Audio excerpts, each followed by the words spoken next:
You up here putting this shit out to the motherfucking world, nigga. So I'm asking. You're worried about my opinion.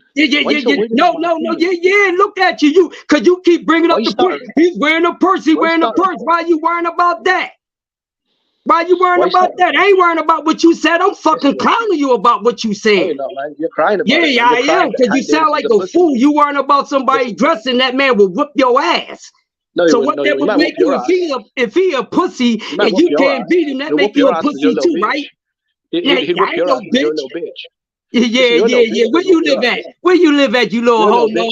Where you live at, you little homo? Now you getting mad. Now you the one taking it personal. I ain't taking you personal.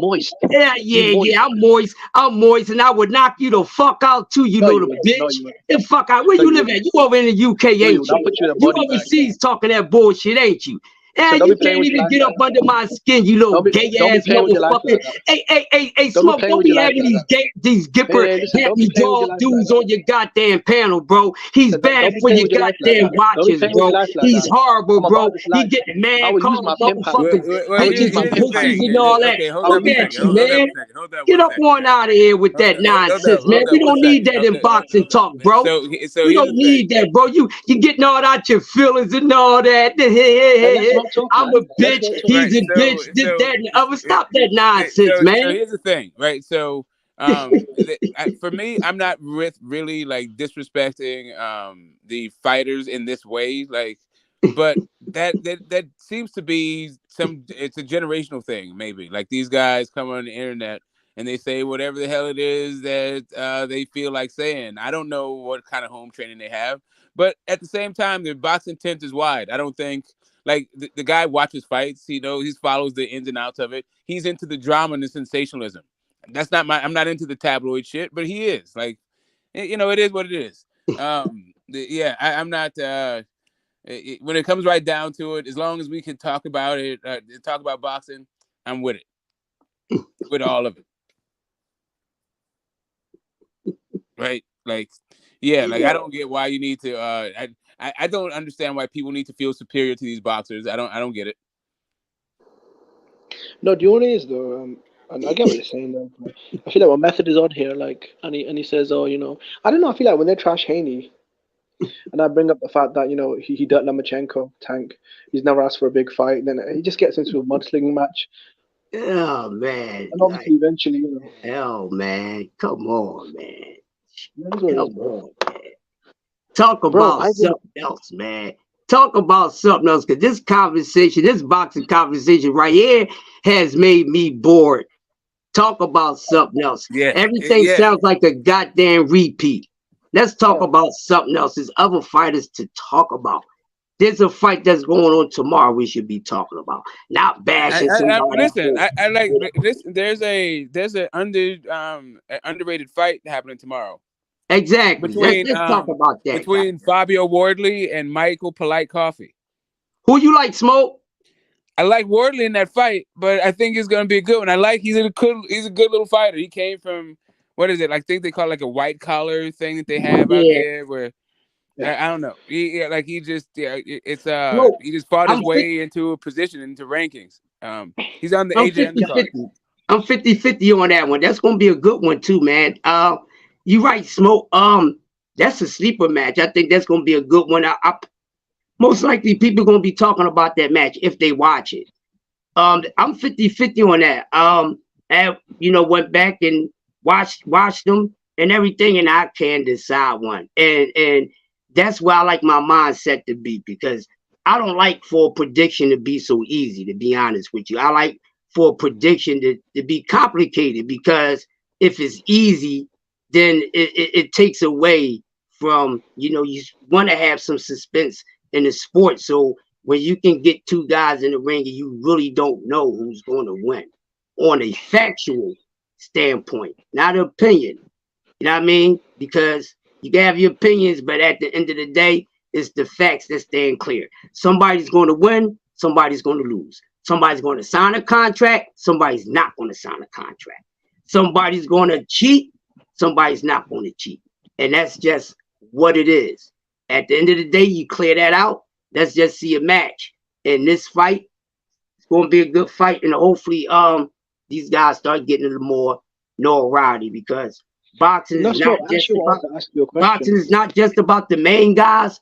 It's a whole lot out there. And Smoke, where do you think?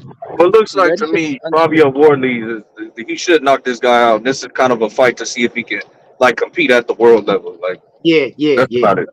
I think he can, man. So, but like I said, I'm not sure. The other guy, it's a 50-50 fight, because I can't really decipher much, because what I seen, it's not enough. You know what I mean? So I need to see the fight between them two. Then I know who was who, where they at, and where they possibly can go. You understand what I'm saying? So that's why I like it. And I'm well, I mean, Polite Coffee is a journeyman. I mean, pretty much, bro. Yeah, but you know, journeyman. You know, in the history of boxing, we all can agree. Everybody on the panel, everybody in the chat, we seen some journeymen, stink up some stuff. So hopefully that don't happen. Some weird stuff has been happening this year in boxing. Yeah, so I mean, this is a test more so for Fabio Wardley. That's what it is. Yeah, 100%, 100%. Coffee's a tough journeyman. He's experienced. He's been around. This guy Fabio, he's really inexperienced. He started boxing really late, and he's been on a good run. Eric Molina, former world title challenger, destroyed him. Nick Webb, he was like a good European level dude, destroyed him. Nathan Gorman, he beat him up quicker than Daniel Dubois.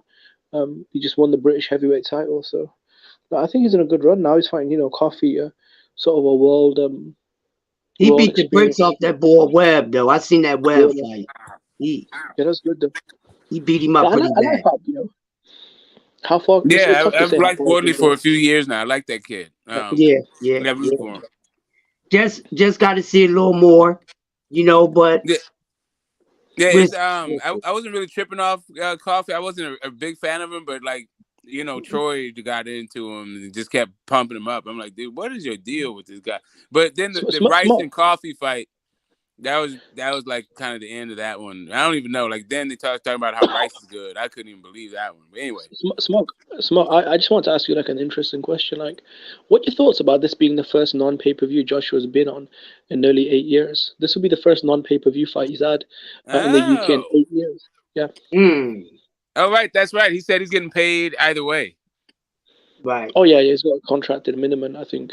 So it'll be on the app globally, and it's the arena as well. It's like not a state. Like I don't know. It's just something different about this fight. Like this is the first time Joshua hasn't fought in a stadium in several years, and it's the first time he hasn't fought on pay-per-view in nearly 8. So I don't know, man. There's a bit of a. Where do you think he is right now, star power wise? Like. I'm sorry. Who? Where's who? You talk about you talk about Joshua, because this is the first fight that he's not. It's not in the stadium. It's not I don't know. I think that he is maintaining. Like he's a little bit in rebuild mode, but business wise, he seems to be comfortable as fuck. But as a fighter, he doesn't seem to be complacent. He's got out of his comfort zone. He's not with this trainer that he came to the States, I guess. I think Derek James is going to be in London with him, right? Yeah, is that what's he's happening in London right now. Yeah. Well, this is winner retire for Joshua, in my opinion. You either win here or journeyman status, bro. Yeah, I mean, and that's the thing. I think all of this like pressure is like fake because like Franklin is not really a test. It's just kind of like get to know your new trainer kind of thing. It's like a glorified sparring session. I think he's gonna beat Franklin the fuck up. Franklin does not have a chance to hurt Joshua. Well, he might give him some problems there, like with boxing in the first 2 rounds. I don't know, maybe. Yeah. The only is I think most people credit Franklin because this guy should be, arguably undefeated. A lot of people thought that, he got a draw at least against Dylan White, and he showed a good chin and some skills against Dylan White. So it's like a good tune-up, but. Well, I mean, for me, it's like AJ was in fights he was supposed to win but lost. Like he wasn't supposed to lose to Andy Ruiz, and he wasn't supposed to lose to fucking Usyk, but he fucking did. Yeah, but he was favored. You know what I'm saying? But when AJ was a unified champion and undefeated, he was favored to beat everyone, including Wilder and Fury. So, I think, I mean, he should win. He should win this fight, but I think the reason why he came out and said if he loses, he would retire. I think it's more so, even if he win, but it's not impressive to him. He's just trying to really see where he's at, and so the rest of us are, because now he's his third trainer, Derek James. We can't expect like an overnight 100% improvement in his game. Probably we gonna see some improvement in a little bit of shit, but where we gonna see the improvement? Yeah, we just don't know where we're gonna see the improvement. So What do you guys think about Joshua coming in heavy? So against Usyk in his last fight, he was 240, and this fight he's 255. So that's 15 pounds of muscle he's put on. He's already too muscly, so I don't know. Hopefully, he's working on his conditioning. You see what I'm saying? Because being so all that muscle, you drain your stamina drains faster. So we got to see. Hopefully, the improvements that we will see is good enough, and hopefully it's impressive enough for him to feel as though that he still has some confidence left to move on, because he don't have much confidence left in himself, and I mean nobody Well, can hopefully blame him for Derek that. James is giving him a gas tank, because I don't think any fighter under Derek James is getting tired in fights. Like all them niggas Right, got gas tanks. that's what I was basically trying to say. So it's interesting to see what his gas tank gonna look like. We know that's one thing Derek James does work on in his camp is that machine, and Errol and Ghost Martin and Mel, them guys can go. So it's gonna be interesting, man. So Has he trained a heavyweight? Go ahead, my fault. Go ahead, you good? No, I'm saying no. Has he trained a heavyweight though? Derek James before? Or just his first time? From what I know, yeah. Now did that actually rule out that this is the only one? Could and may not. And that's the interesting thing too, because that's one thing in the sport of boxing that a lot of people is on different sides of when it comes to training, because they feel as though a trainer can only train a certain weight class. Then we had a few trainers that trained guys that was in a few different weight classes. So I would agree with you on that. Yeah. This would be the first time he's officially training a heavyweight, because we don't know. Even if he's been working with training with guys, in the camp, we don't know about it. They never put it out. So yeah.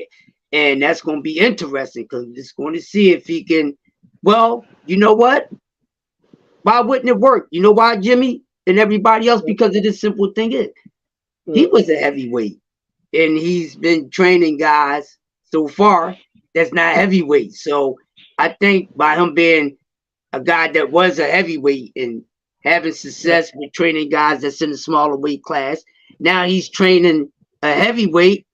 It for that we got, it should be impressive with saying that. So that's going to be exciting to see. Hopefully he beats this guy. I'm not too worried, but anything can happen. He just going in confidence, following instructions, and I think he'll be fine. And most likely, I think he probably can stop him anywhere between, I'm gonna be modest, anywhere between 7 and 9. But after the first 3 rounds, then we can see where it's gonna go at for me. So let's say AJ comes out there, he beats him, stops him, looks good. Where do you think he should go from here? What's his next fight? The fight that I want to see, and I've been telling people for years. For years, even before I start following content creators over here, that him and Wilder would never fight. I've been saying it for years. So now if they trying to get Wilder and Usyk together, if they can make that happen, and this fight happen tomorrow, he get past Franklin. Damn, that's a good question. Where should he go? Who would be a good opponent for him? I think the Wilder fight might happen now, because both guys, they've lost their belts, their undefeated records, and they both took in a couple of bad losses. So, I really don't know where they go. They might as well fight each other in a big fight, because the winner can move on and the loser can retire with a big payday. At this point, I don't really think losing to each other will do any harm, because they've already both been knocked out, lost their belts. Yeah, and I think everybody would agree that we would rather see, and finally, Wilder and Joshua than seeing Wilder fight Usyk. You see what I'm saying? So hopefully that's just what they do. I think probably after tomorrow, since things it's just in talk. It's still in talk mode with Usyk and Wilder, and maybe they probably just keep it in talk mode because the fight is tomorrow, and hopefully he comes out and say, "Hey, let's finally get Wilder in there." Shit, he said that I think that's the best thing. I wouldn't want to see him fight anybody else right now, so I would say Wilder. He said in the interview that his top 3 fights that he wants is Joe Joyce, Tyson Fury, and Deontay Wilder. So those are the three names that he wants. How big is a Wilder fight, do you think? Compared to what, it's not as big as it was, but how big is it, do you think? Still. I think it's pretty big, but I would agree with you that it lost some it lost some luster. Yeah. But I think it probably would be probably the equivalent of because I think it still do good. Let's say what would be a prime example number fight? Let's say it probably can do around what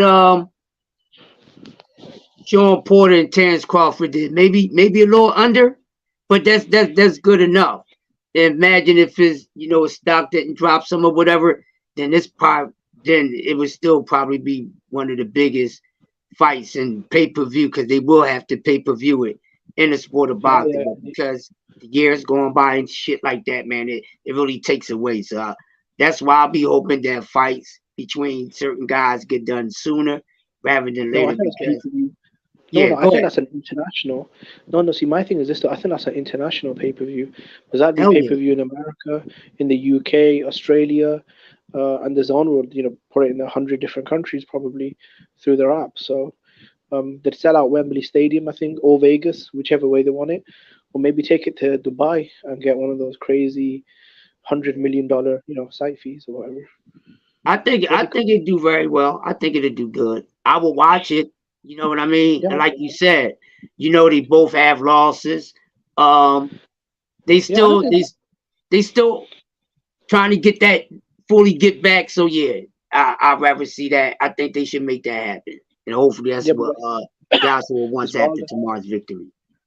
Yeah, because Wilder just destroyed Hellenius. Oh my gosh, man! That's one of the craziest knockouts I've seen in 40 plus years of watching boxing. So I think if AJ comes out and beats up and knocks out Franklin, then I don't think the fight will get any bigger. I think AJ Wilder, it is what it is now. So if both guys win, if both guys get a highlight knockout win and bounce back, then yeah, man, that's probably the biggest it's gonna get, because I don't think he'll get much bigger than this. Wilder just won his last fight by knockout, so he's got some momentum, and if AJ does the same, then they might as well fight each other. I think fighting other guys is probably too dangerous right now, because I don't think Wilder would beat someone like Usyk or Joe Joyce or Fury, or I just don't see it. And I don't think Joshua right now, I wouldn't put him in a fight with Fury or Joyce or Usyk. So they might as well fight each other. I think it's probably the most winnable fight for both guys. Fighting the Juggernaut is a dangerous fight for Anthony Joshua, even being, if he continues to be under Derrick James. That's a dangerous fight, man. I don't care what type of heavyweight you put in there with Juggernaut, you can't count this dude out, man. He's one of the most mysteriously crafty guys, because it looked like he's not doing anything, but damn, man, Juggernaut, he's that's a tough cookie, man. But yeah, if just say if Wilder fights Usyk, then I would like to see him fight Juggernaut. I like to see AJ get in there, Juggernaut. That'd be a nice fight. And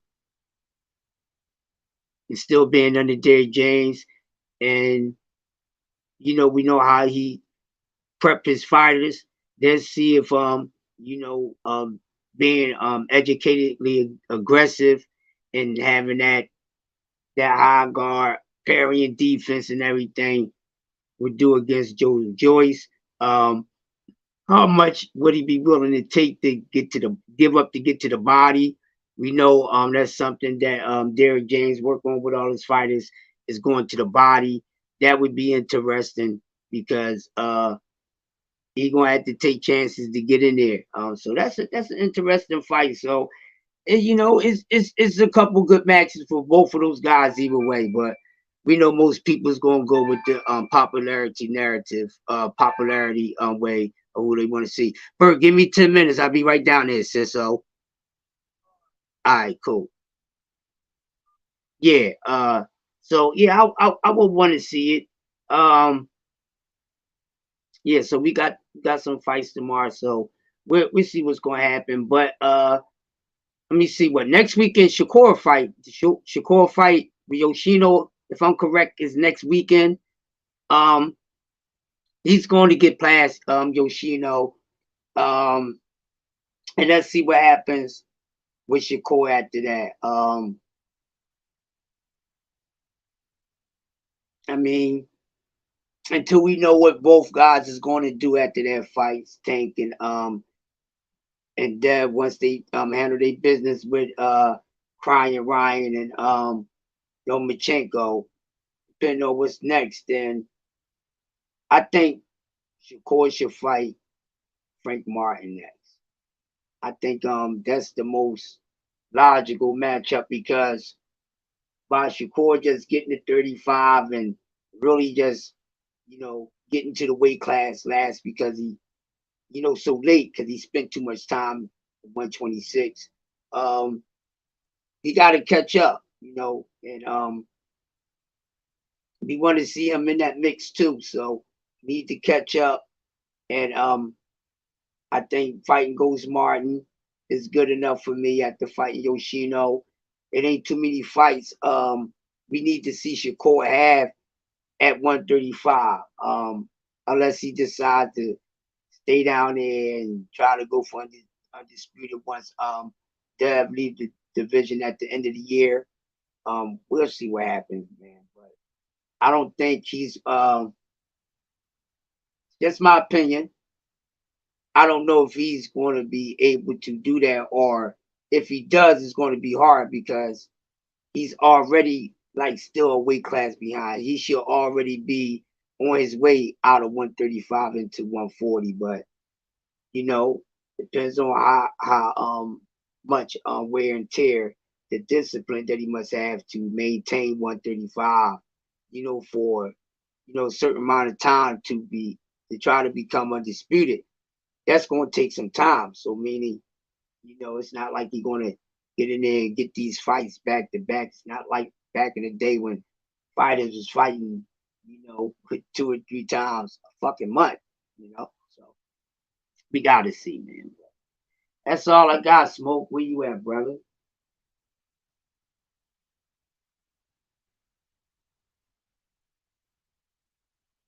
Smoke. Where you at, man? Right here. All right, cool. What's up with it? Say they need to get those fights going soon. Wilder and Joyce would be 38 this year. Yeah, you're right, Keyshawn. What's up, Keyshawn? I agree with you on that. Yeah, get that shit done now, because I don't know about everyone else, but I get nervous for fighters after they reach a certain age in boxing, no matter how well they still looking and how well they may still be conditioned. I get worried because still in all, certain things that's not in their control will start to take place. And when the aging years start to kick in, things gonna start declining. For some fighters, they start to decline fast, and some they take their time, but either way, it's going to happen. And I don't want to see these guys in there and they at this age and they still got these skills, but everything else is not as sharp and crispy and quick and as they once were, because everything is starting to decline. And you get in there one night and everything just not working at all, So I don't want to see that happen to those guys. And they damn near 40 years old.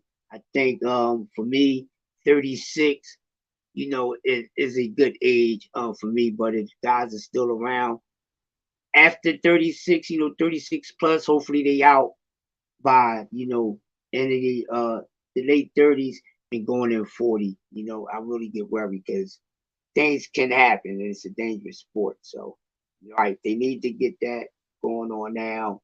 And so these guys can go on, get some fights out the way, and they can go ahead and retire, and let the next the younger blood get in there and they the next ones up, and see if we have another class of heavyweights or even any weight class to talk about, but definitely these heavyweights because it's not a very young weight class, probably the oldest weight class or one of the oldest.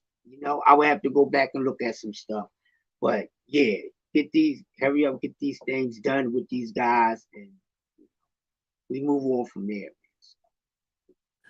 Yeah. Really, I want to see the Wilder Usyk. I mean, I want to see there's all kinds of combinations that are great fights or fights I'm going to watch at heavyweight. But I want to see the Wilder Usyk fight. I think Wilder knocks his fucking block off. Yeah, Smoke. I heard a couple people say that too, that they want to see Wilder Usyk. I would love to see it too. I even heard a guy say, well, I like Wilder's power. Of course, he can knock him out, but Wilder has problem with boxers, and I'm like, yeah, whatever. We see Wilder in there with a couple good boxers, and really the only two.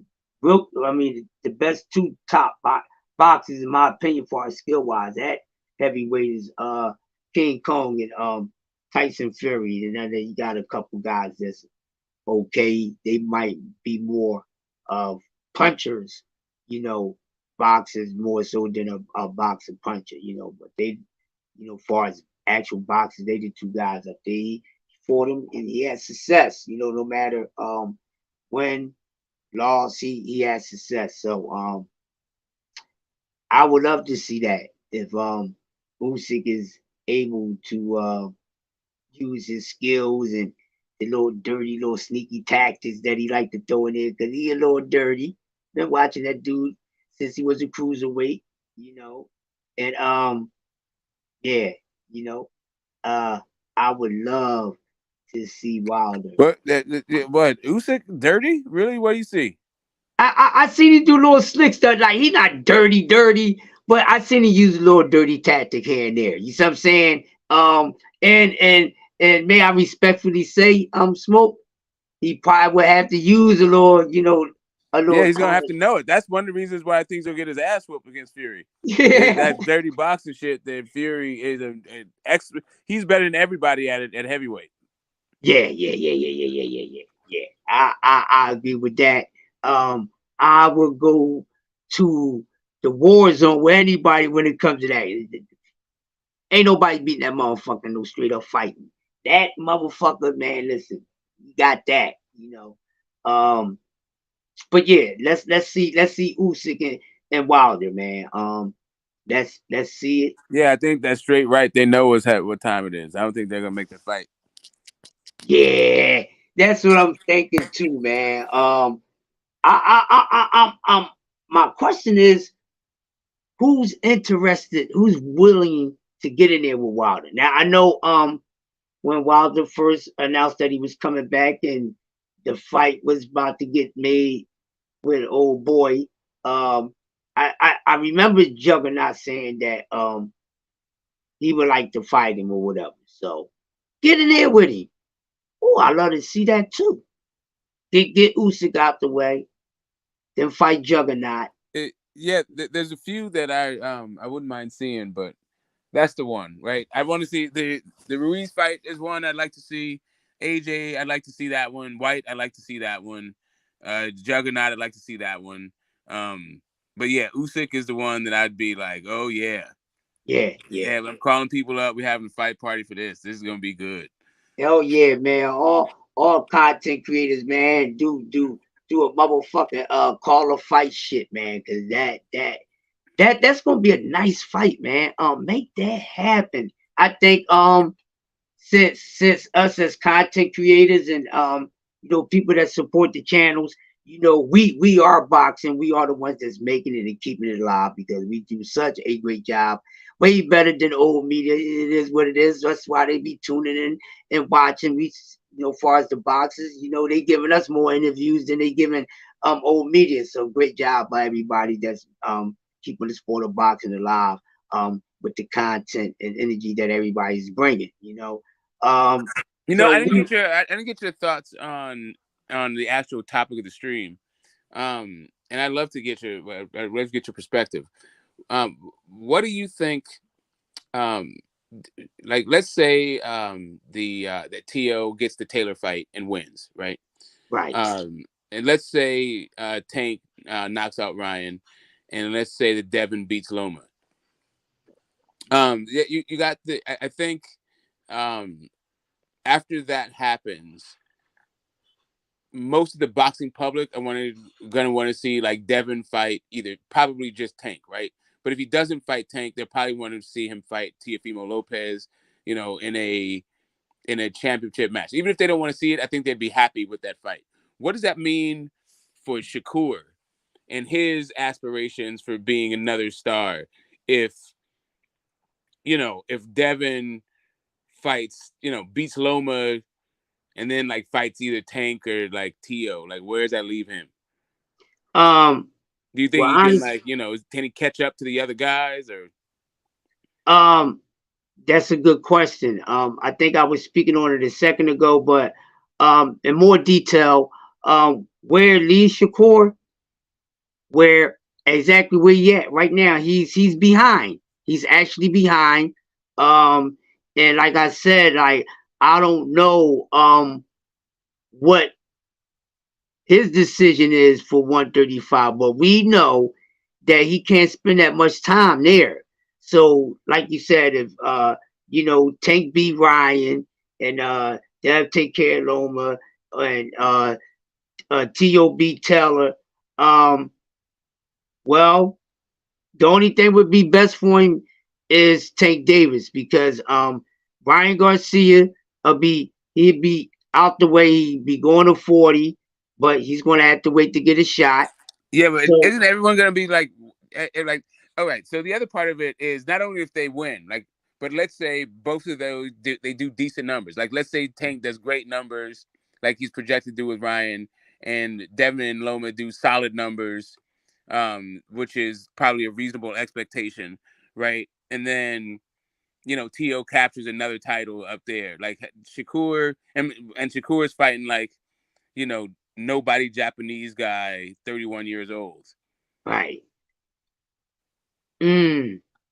Well, I feel sorry for Shakur right now, and I mean, Shakur got to do something, man. He might need to just take this one fight. He might just need to take his ass to 140 because he's going to be out the loop because there's nothing for him. And Dev, who I always say right now has one of the best options in boxing. So with this scenario here, he can go fight Tio, at 140, because we didn't see it at 35 if Tio was to get past Josh Taylor. Or he can go ahead and, Tank get past Ryan. He could fight him and Tank could fight. Shakur, man, I don't know. And that's the thing I think a lot of us need to be concentrating on. Smoke, and I'm glad you brought it up because it's not being talked about enough because every time everybody brings Shakur up, they bring him in quick and then they push him back because nobody wants him to be like bringing Shakur in is going to interfere and people trying to manifest Tank and Dev. But I mean, they always been a 1, 2, 3. So you got to have this 3 connected. But unfortunately, Shakur got to get moving, and he's going to either fight Tank, or like I said, if Dev and Tank wind up fighting each other, or if Dev wind up fighting Loma at 140, Ryan is gone.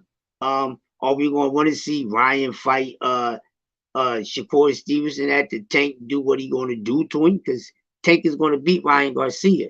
You people don't have to agree with the way I think he's going to beat him, but he's going to beat that man up. He's going to beat him up.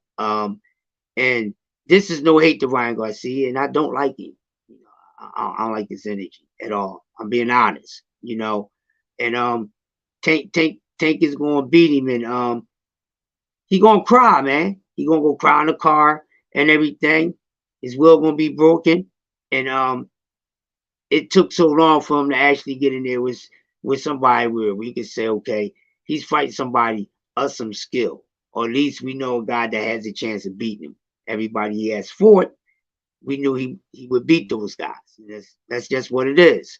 And I know we could say that about a few other people. We can say that about a lot of people. We can say that about everybody, because most, the fact is that none of those guys really had 50-50s. You know what I'm saying? They was projected to beat the guys that they beat, no matter how they beat them, no matter how fast they stopped them, or whatever the case would be. We knew they was going to beat these guys, and we was all confident about it, But Shakur gonna be behind, man, and what can he do to catch up? Do you think Ortiz? I don't know, man. Like, these are meaningful fights. The entire boxing world's gonna be watching these fights.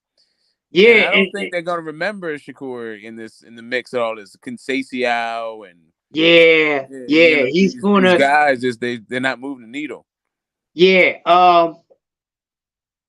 I think outside of that, oh wow. It's that this is something, Smoke. This is something, my man. Oh wow. Because other than Tank and Dev, right?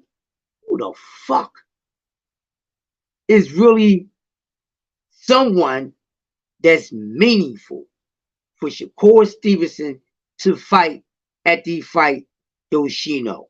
That's meaningful. That we automatically giving Shakur the edge over everybody at 35 outside of Tank and Dev. Let's just leave them out. No matter how we feel about if he could beat the both of them or he'll be 1-1. Let's just keep it there. Outside of those two. Come on, man. Who we think that can beat Shakur? Or who would be the closest thing or have a better chance out of everybody else? What we got? Frank Martin. We got Isaac Cruz, who already don't want to fight him. You know what I'm saying? Zepeda don't want to fight him. You know what I'm saying? Shit. Outside of that, the rest of those guys, they don't have enough experience, and we don't know if their skill set is good enough to beat him. Cheese Muratala, Abdullah Mason. He's not gonna fight his little young homie Keyshawn. Then we got a whole bunch of nobodies after those guys. And Top Rank has all the top prospects. So him to continue to do in-house shit is going to hurt Shakur. And I think that's where Smoke was basically getting at with his question, where does it leave him? And we already know that Bob does a lot of in-house. And we already know that at the Dev League 135, Bob wants control of 135 so he can have one of his guys become undisputed. He might have to pass on Shakur Stevenson. Might have to pass. Because for one, we know he's going to struggle to make the weight, and this is not just because he's growing and he's already behind. He should have been there a year and a half ago, maybe 2 years ago. He should have been at 35. You know what I'm saying? He should have already had 3 or 4 fights at 135. So now Bob going to have to look towards his next best thing in his stable at 35 because of, biological reasons. Shakur's not going to be able to be down there long. And even if he put in the work to do it, sometimes putting that work is going to be a little too much. And that's when you're like, all right, I'm disciplined, but now my discipline is killing me now. The discipline didn't kill me. It didn't hurt me before, but now it's killing me. Now it's time for me to go. You know what I mean? And I feel for him because he's going to have to fight someone outside of Top Rank. He's going to have to fight a Tank Davis. He's going to have to fight Frank Martin because outside of Tank Davis, we're not going to accept nothing under Frank Martin because everybody else, we know Shakur is not going to bring super fans like that. We know he don't have the same fan base what's his journey to taking the that. A side for after this? Like that dude, he's gonna be the B side against all these dudes, right? Yeah, basically, yeah. He might be able to get the A side over Loma coming off a third loss. Right. Yep. Yeah. Turn Loma into journeyman. Loma needs to go back to 130 though. Yeah. I think that was a mistake for him. This dude should have never been at 35, in my opinion. Man, that dude's a unified champion. He was like one fight away from man. He was one fight away from having all of them. Yeah. But yeah, and I think 35 is just a little too big for him. Loma's a little guy. He's a little guy. Really 2 fights away, but he depends on how you look at it. Yeah. He had the one and then he vacated. Yeah. And I seen a difference in him from 30 and 35 with his movement and everything, wow, man. It's a shame, and none of us can deny the fact that Shakur has to do something, and I think because of so much with the back and forth about Tank and Dev, it's a good talk, but we got to see what they're going to do. Like I said, after their matches, but it's also a distraction that Shakur need to do something, and we already know he hasn't done anything, and it's not being funny. I'm speaking on, on the perspective